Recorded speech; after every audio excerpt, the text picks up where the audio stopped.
तो हेलो प्यारे बच्चों, कैसे हैं आप सब। उम्मीद करता हूँ सब अच्छे होंगे और ज़बरदस्त होंगे। तो आज की इस वीडियो में हम आप सबके बीच में लाए हैं टेंस। आपको हम पढ़ाए थे पहले की वीडियो में, हमने देखा था टेंस क्या होता है। ठीक है, अगर आप उस वीडियो को नहीं देखे हैं तो आप इस वीडियो को जाकर पहले देख लीजिए, उसके बाद इस वीडियो को देखते हैं। पहले हमने पढ़ा था, मैं आप सभी को थोड़ा बता देना चाहता हूँ। पहले आप सभी के लिए काफ़ी ज़्यादा मटेरियल लेके आ चुका हूँ। मैंने आपको जो है टेंस पढ़ा दिया था। क्या किया था? टेंस पढ़ा दिया था कि टेंस होता क्या है और ये कितने प्रकार का होता है।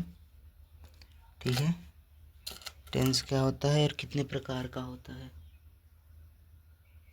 ठीक है, और आज हम उसके प्रकार में दूसरा प्रकार जानेंगे क्या होता है। देखिए, टेंस को हमने जाना, टेंस। ठीक है, टेंस के प्रकार, इसमें पास्ट था, प्रेजेंट था, फिर जो है पास्ट था, फिर जो है फ्यूचर था।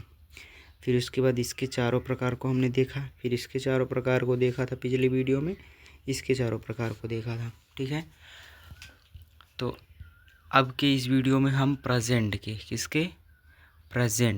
प्रेजेंट के एक भाग को पढ़ेंगे। इसके 4 भाग होते हैं ना, तो present indefinite, present continuous, present perfect continuous.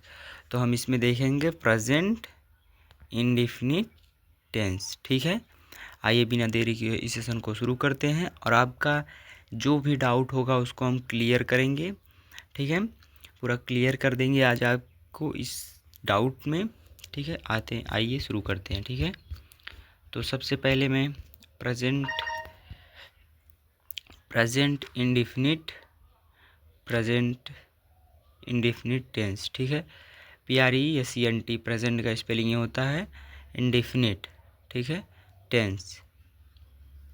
Present means होता है, यहाँ मेरी कलम ज़्यादा मोटी है, थोड़ा पतला कर लेता हूँ। प्रेजेंट मीन्स होता है वर्तमान। क्या होता है? वर्तमान अनिश्चित काल। क्या होता है? अनिश्चित काल। ठीक है, वर्तमान अनिश्चित काल। ठीक है, ये होता है। इसकी पहचान क्या होती है? ऐसे वाक्यों के अंत में, जब ये शुरू होते हैं, ऐसे वाक्यों के अंत में ता है, ती हैं, ते हैं, ता है, ठीक है, इत्यादि शब्द लगा रहता है। इसमें जो है, इसमें टेंस के कार्य के जारी रहने या पूर्ण होने की सूचना नहीं होती। मतलब कि कार्य के जारी रहने या पूर्ण होने की सूचना नहीं होती, बल्कि कार्य होता है। मतलब ये नहीं हो रहा है, जिसमें कि ये हो रहा है ये नहीं होगा।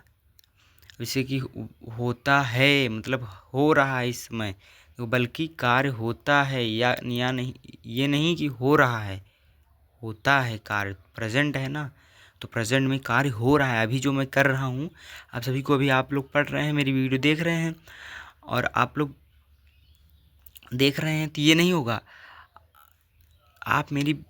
मैं पढ़ाता हूँ, मैं पढ़ा रहा हूँ, ये सब नहीं होगा। मतलब कि ये देखिए, या नहीं होता है, इसकी सूचना मिलती है। मतलब मैं भी इसमें वीडियो बना रहा हूँ, वह पढ़ने जाता है। ठीक है, ये होता है। ठीक है, अभी देखते हैं और आगे। तो आपको बहुत बेहतरीन शब्दों में मैं आपको समझाऊंगा, ऐसे चुटकियों में समझा दूंगा कि आपको फिर दूसरी वीडियो देखने की ज़रूरत नहीं होगी। बस आप लोग ध्यान से देखिए। एक बार फिर से हम परिभाषा को पढ़ते हैं। ऐसे वाक्य के अंत में ता है, ती है, ते है, ता है इत्यादि शब्द लगा रहता है। इस टेंस में कार्य के जारी रहने या पूर्ण होने की सूचना नहीं, बल्कि कार्य होता है, पूर्ण नहीं होता, बल्कि हो रहा होता है। मतलब कार्य हो रहा है, अभी पूर्ण नहीं हुआ है। ठीक है, कार्य होता है या नहीं होता है, इसकी पता चलता है। इसको कहते हैं प्रेजेंट इंडेफिनिट टेंस। क्या कहते हैं? Present indefinite tense. ठीक है, समझ में आ गया होगा इतना, उम्मीद करता हूँ। आगे चलते हैं। इसमें सहायक क्रिया क्या होती हैं? डू होता है, सहायक क्रिया हमारा हेल्पिंग वर्ब क्या होता है, हेल्पिंग वर्ब। हेल्पिंग वर्ब क्या होता है, डू होता है, डज होता है। अब हम जानेंगे डू और डज का प्रयोग कहाँ कहाँ कैसे कैसे किया जाता है। डू का प्रयोग आई के साथ, वी के साथ, यू के साथ, दे के साथ या बहुवचन कर्ता के साथ प्रयोग किया जाता है, ठीक है। और डज का प्रयोग ही, सी, इट, दिस नाम या किसी का नाम हो तो उसके साथ किसका, डज का प्रयोग होगा। और इसमें क्या है, बहुवचन कर्ता के साथ और आई, वी, दे, यू के साथ प्रयोग होता है, ठीक है। या किसी का इसमें जो है डज का प्रयोग ही, सी, इट, दिस नाम एक वचन कर्ता के साथ होता है, ये बहुवचन कर्ता के साथ होता है, ये एक वचन कर्ता के साथ होता है, ठीक है। आगे देखते हैं, हमारा आ गया अफर्मेटिव सेंटेंस। क्या आ गया, अफर्मेटिव सेंटेंस। अफर्मेटिव सेंटेंस में देखते हैं इसका रूल है, कर्ता मीन्स होता है subject plus main verb M P, ठीक है, का फर्स्ट फॉर्म, मतलब वर्ब का फर्स्ट फॉर्म प्लस एक वचनकर्ता के साथ यस या ईएस लगाते हैं, ठीक है। कर्म मतलब ऑब्जेक्ट, उसके बाद प्लस ईटीसी। आप ऐसे भी लिख सकते हैं जैसे मैंने लिखा है, ये भी लिख सकते हैं समझने के लिए, ठीक है। अब आइए हम थोड़ा ऊपर करते हैं और आपको वो दिखाते हैं। देखिए यहाँ पर, यहाँ क्या है, वह स्कूल जाता है।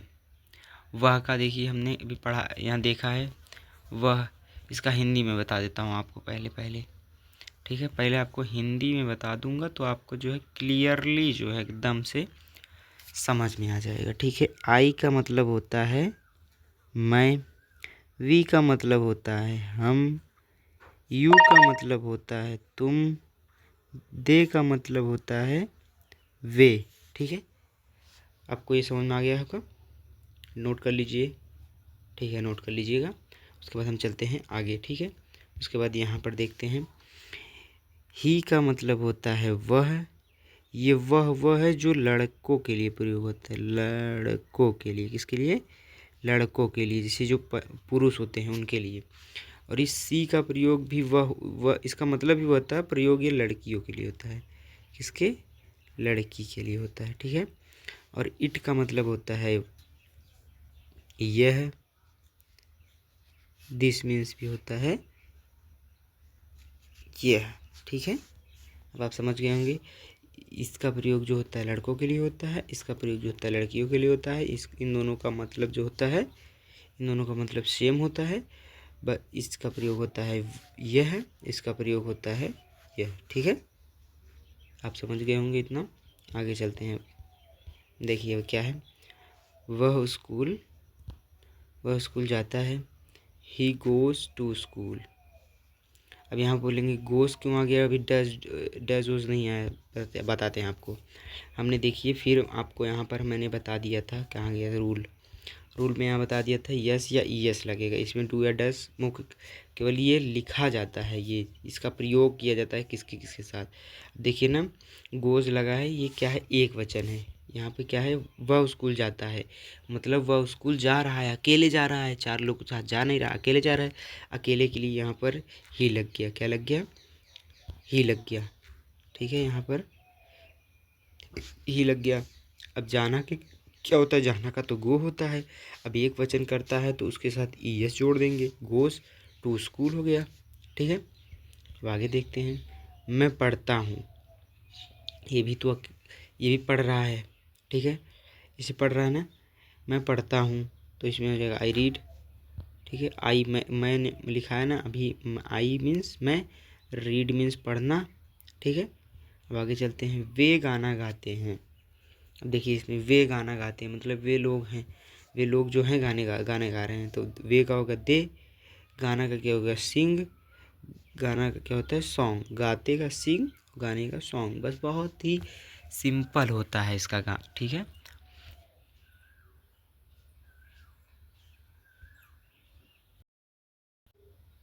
अब यहाँ पर हम देखेंगे चौथा एग्जाम्पल, यहाँ कुत्ते हैं, क्या है, कुत्ते हैं, कुत्ते बहुत से सारे हैं, ठीक है, ये बहुवचन हो जाएगा, द डॉग्स बार्क, ठीक है, ठीक है, यहाँ डॉग्स बार्किंग हो जाएगा। आइए ऊपर देखते हैं, इसका अब देख लेते हैं, यस या यस लगाने का नियम। ठीक है, यस ये यस है, ये 5 लिखा गया है, ये यस है। ठीक है, यस या यस लगाने के नियम। जिस वर्ब के अंत में S, double S, S H, C H, X O इत्यादि आता है उनमें यस लगाया जाता है। शेष और शेष में ऐसे क्रिया एक वचन बनाने के लिए किया जाता है, क्योंकि क्रियाएं हमेशा बहुवचन में होती हैं। ठीक है, जैसे कि गोज हो गया, रीच का रीचेस हो गया, पास का पासेस हो गया, मिक्स का मिक्सेस हो गया। ठीक है, आगे देखते हैं निगेटिव सेंटेंस। ये रूल है, रूल में कर्ता, सब्जेक्ट, डू या डस, नॉट, मुख्य क्रिया का फर्स्ट फॉर्म प्लस शेष। ठीक है, उसके बाद वह क्रिकेट नहीं खेलता है, वह क्रिकेट नहीं खेलता है। ही does not play the cricket, सब वही है।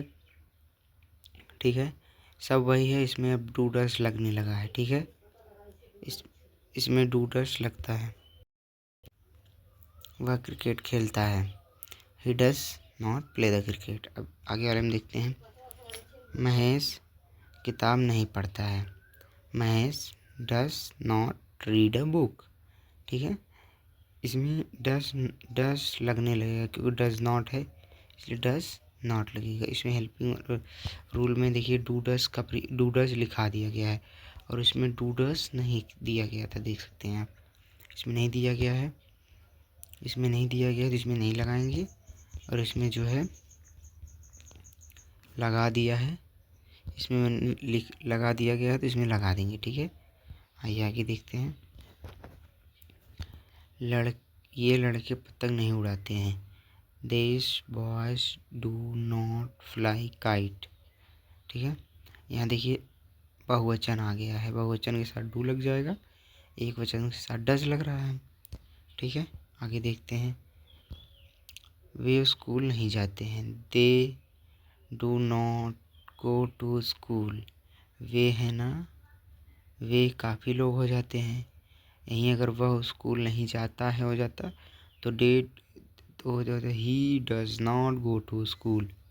ठीक है, दे है तो इसलिए दे लगा है, तो इसलिए डू लगा है। ठीक है, आगे देखते हैं इंट्रोगेटिव सेंटेंस में। यदि यदि सहायक क्रिया सबसे पहले आए तो, सहायक क्रिया ये हेल्पिंग वर्ब। ठीक है, सहायक क्रिया मीन्स हेल्पिंग वर्ब होता है। सब्जेक्ट कर्ता प्लस मुख्य क्रिया का फर्स्ट फॉर्म ऑब्जेक्ट, कर्म है ऑब्जेक्ट से क्वेश्चन मार्क। ठीक है, आगे देखते हैं। क्या वह खाना खाता है, क्या वह खाना खाता है, does he eat the food. बस इसमें हेल्पिंग वर्ब जो है पहले लगा दिया जाएगा, उसके बाद ही वह का ही, खाता का ईट, खाना का फूड हो जाएगा। ठीक है, बहुत सरल शब्दों में आप समझिए। फिर क्या है, रमेश पढ़ता है, डू रमेश रीड, डू नहीं डज, सॉरी, क्या क्या रमेश पढ़ता है, क्या वे पढ़ते हैं, तो होता तब डू दे रीड। ठीक है, ऐसे होता। उसके बाद क्या चपरासी घंटी बजाता है, does the peon ring the bell. क्या चपरासियों ने घंटी बजाई, या कुछ ऐसे करके शब्द आता। क्या वे घंटी बजाते हैं, ऐसे होता, तो यहाँ डज डू लग जाता। ठीक है, क्या देखिए यहाँ पर, क्या चिड़िया उड़ती है, डू, देखिए यहाँ पे क्या चिड़िया उड़ती हैं, चिड़िया काफ़ी हैं, इसलिए डू लग गया, डू द बर्ड्स फ्लाई। ठीक है, आगे देखते हैं। यदि अन्य सूचक शब्द आए बीच में आए तो, शब्द देखिए, यदि अन्य प्रश्नसूचक, क्या है, यदि अन्य प्रश्नसूचक शब्द बीच में आए, प्रश्नसूचक शब्द प्लस डू, उसका रोल हो जाएगा डू डज, कर्ता मुख्य क्रिया का फर्स्ट फॉर्म, कर्म शेष। ठीक है, ये आपको खुद से करना है, ये आपको होमवर्क में दिया जा रहा है। ठीक है, आप इसको करके आइएगा घर से। चैनल पे नए हो तो चैनल को सब्सक्राइब करें, लाइक करें और शेयर ज़रूर करें। कमेंट में बता के जाइए हमारी वीडियो आपको कैसी लगी। ठीक है, thank you for watching my video. तब तक के लिए टेक केयर, गुड बाय।